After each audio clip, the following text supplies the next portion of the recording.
When our dream of driving the Pan American Highway died, we thought it couldn't get any worse. Boy, were we wrong. We had no idea what was lying ahead of us. So if you want to watch our family go from one disaster to another, this is your episode. But let's start at the beginning. After we got the message that our truck is not going to be shipped to South America, I had to get to Hamburg to pick up our truck. So I'm back at the harbor, getting back our car. Pretty snowy, pretty cold. And let's see if everything works. So in northern Argentina, it's 30 to 40 degrees Celsius at the moment. And instead of being there, we're standing here in good old Germany in the snow. It's really cold. It's beyond freezing. And we're gonna do some stuff on the truck today. And then hopefully we're off to the Middle East and soon getting the warmth. First, we had to fix our shower. So we got our car back from the harbor and it was pretty cold, as you could see. And when we turned on the water pump, we saw this.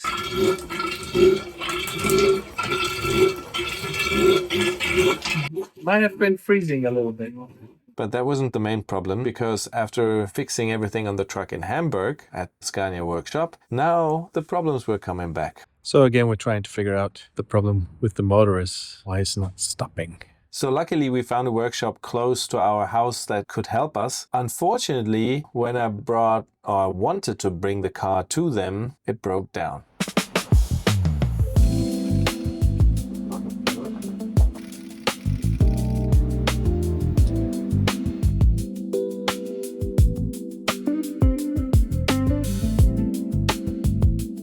The good thing is that the breakdown was close to our home. So we brought it back very close to our home and we could go there the next day, and via video call with the workshop we could fix it in a way that we could at least get it to the workshop.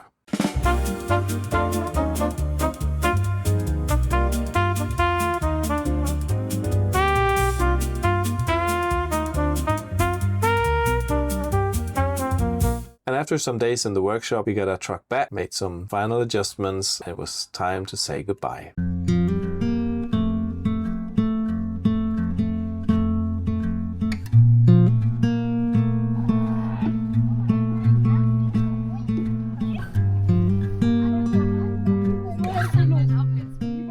On our way to my sister's home in Switzerland, it started snowing a lot. And we had some first minor technical issues that Steffi fixed. Fortunately, the weather changed and we could really enjoy the beautiful landscape of Switzerland. It's so beautiful there.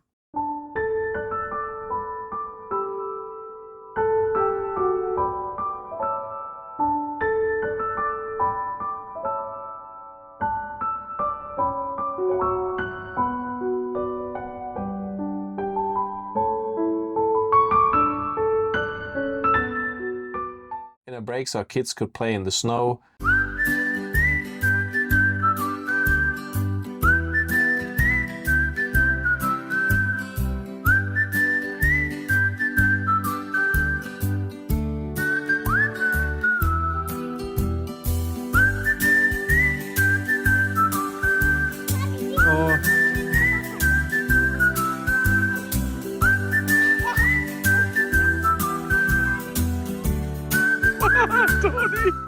But then we heard that strange noise for the first time, right? When we were going down that path up into Italy, there was this strange noise which became more and more and more.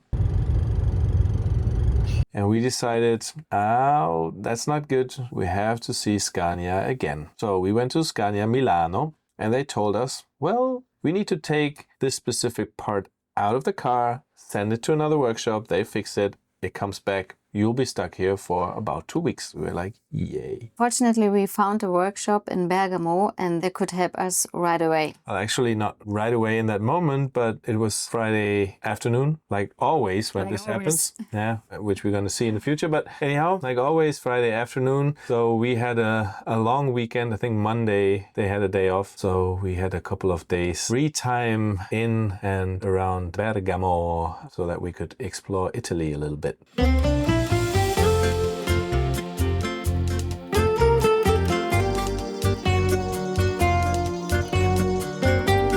We had our first original Italian pizza. Oh yeah, that was awesome. Yeah. They even taught the girls how to make pizza.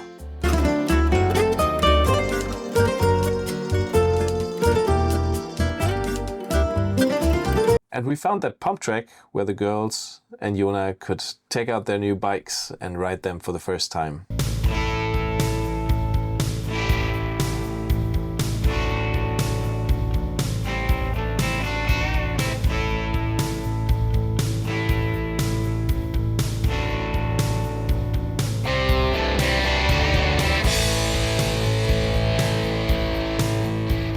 Finally, we had our date at the workshop. Yes, we were there early morning, I don't know, 6 o'clock or so, like really early in the morning. They let us in, took out the propeller shaft, did what they had to do, did their magic, then put it back in, and finally the noise was gone. So we could continue our journey, but actually not that far, because then we heard another strange sound.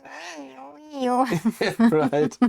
We were like, no, we're too far away to go back. And it sounded like it's something different. So we found another Scania workshop actually in the middle of nowhere. We're just going south because our plan at that point was to go to Tunisia, which at that point we still thought was a good idea. But then we had to go to that other workshop and they lubricated a couple of points on the truck because all the salt that we had when we were going through Switzerland and through all the snowy parts of Germany, that they lubricated the car and then we could continue. So that was just a small shop and I would say a fairly inexpensive stop. But then the winter storm happened. Yes, we had a huge storm, the whole Mediterranean Sea. If we looked at the wind map, it was all even purple, not red again. So the ferry company told us that there's no ferries in the next couple of days, even probably the next couple of weeks. We watched it, took weeks until the Mediterranean Sea became calm again. And then we thought, okay, might be a good idea then to go to Morocco. So we changed our plan and said, okay, we're going to go through France, down through Spain, and then just have that little tiny bit that we have to cross the ocean on to go to Morocco. At least that was the plan for then.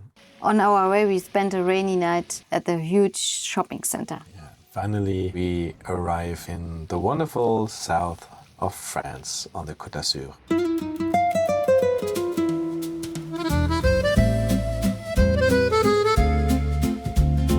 And in France, you need those stickers on your truck that basically say, attention, blind spot. So we had to do that as well. After a long drive through France, we had a short night because we had a little problem with a big tree. So what happened was that I drove the truck up a little hill close to the monastery, and we decided, that's not the perfect camping spot for us, so we wanted to go back. And then we realized that the tree was not as high and we had to go back like against the branches of the tree, and then we had a problem. And that took us 1 hour? At least 1 hour. At least 1 hour. Yeah, and we didn't want to cut the tree because it also was raining, so one person was standing outside and we were talking over the walkie-talkies, and it was the middle of the night. And the kids were tired. Yeah. Oh, that was terrible. And the next morning we thought like the whole truck would be damaged, and it was not as bad as we thought it was. It was okay. Yeah, it was okay. Then we were very happy when we finally reached Barcelona. First, we had to fill up the water and we had to clean all the salt from the highway.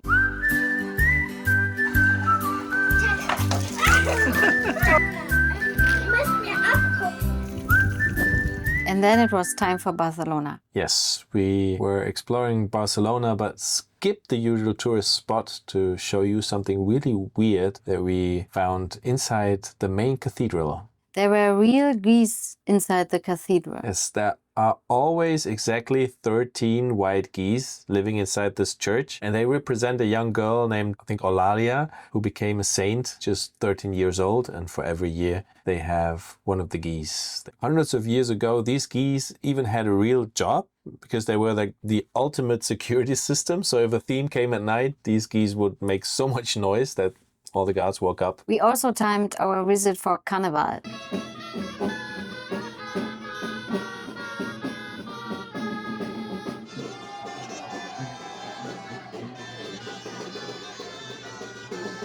And in Catalonia, they don't just throw confetti, they literally play with fire. Yes, it was time for the correfoc, or the correfoc infantil. What is correfoc? Correfoc basically means something like fire run, if I translated that right. And people dress up as devils and dance through the street with these giant fireworks and sparking dragons. It looks really wild, but there's also a children's edition, which of course we went to, which is not as wild as you can see here. First, the kids were a little bit afraid, but then they loved it. And after a long day in Barcelona, it was time for a little nap, but only until we found a little carnival party that they wanted to attend. Heading south, we had to fill up our fridge, so we made a little Jonah Papa adventure, and then we arrived at Mar Menor. It looks like the ocean, but it is Europe's biggest saltwater lagoon. It was really warm and sunny down there, while the rest of Europe was freezing, so that was nice for us to have a couple of days there where we could recharge our batteries. And then we met Rosa. Yeah, she's your second mom, right? Yeah, I grew up with her son Daniel during high school, and yeah, she's my second mom. And we were so happy to see her. I haven't seen her for, I don't know, 20 years or so. She moved back to Spain. I moved somewhere else in the world, and then we met when we were at her hometown, and we went to get some paella. What else? Oysters. Wine. Yeah. Sweets. Yeah, everything, basically everything. Ice cream. So we had an awesome day seeing her, spending some time with the kids.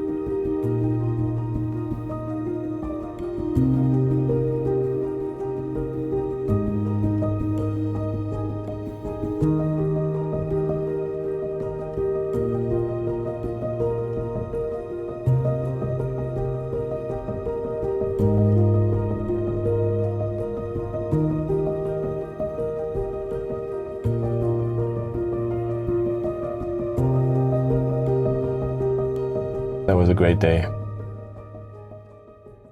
We decided to get fresh water because we wanted to stay longer at the beautiful beach, and we realized that we couldn't turn the engine off.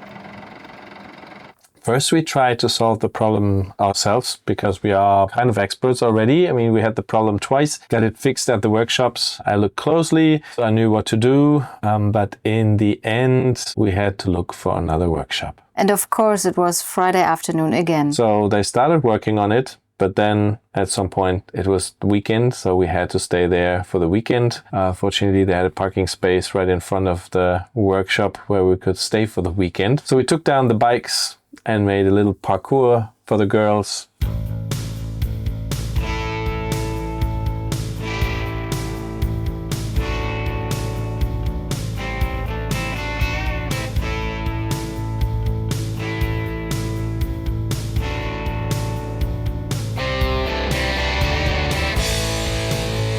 And explored the area.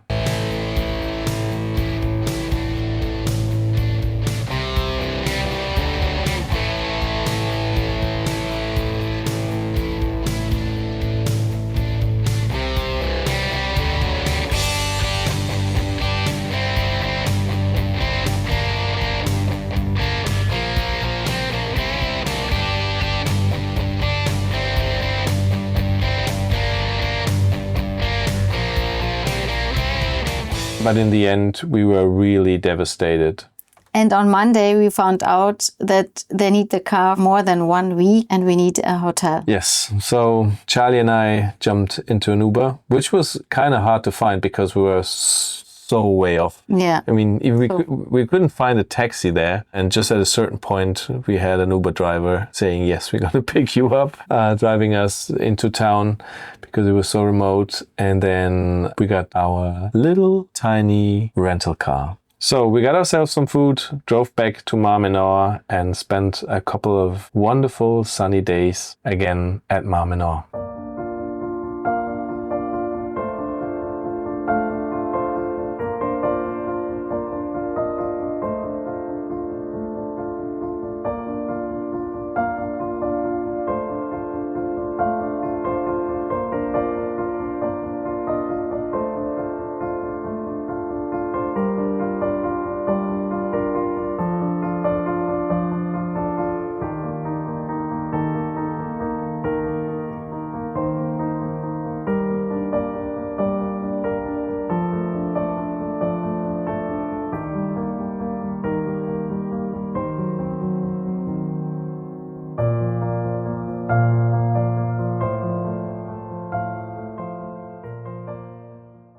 back at the workshop, we found out they needed even more time. So we needed another Airbnb because the other one was not available anymore. So we took our car and we found another place.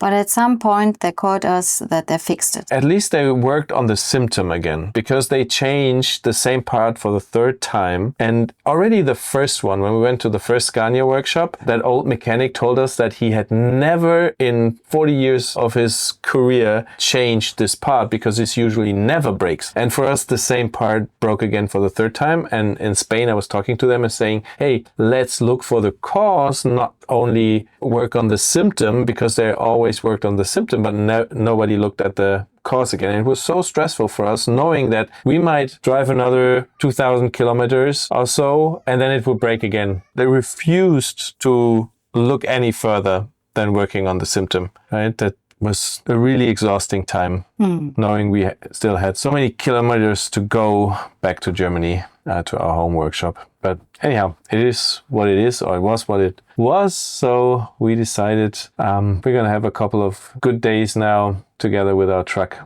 as long as it doesn't break again. And we were going to Granada, to the Alhambra. So owning this wonderful piece of engineering, we love clever engineering, and look at this incredible place. The Moors built the Alhambra almost 1,000 years ago, and they put it right on top of a very dry hill. But inside there's fresh flowing water everywhere, so they designed a genius canal system from the high mountains, and it works completely without pumps. Of course, it's 1,000 years ago, just using gravity.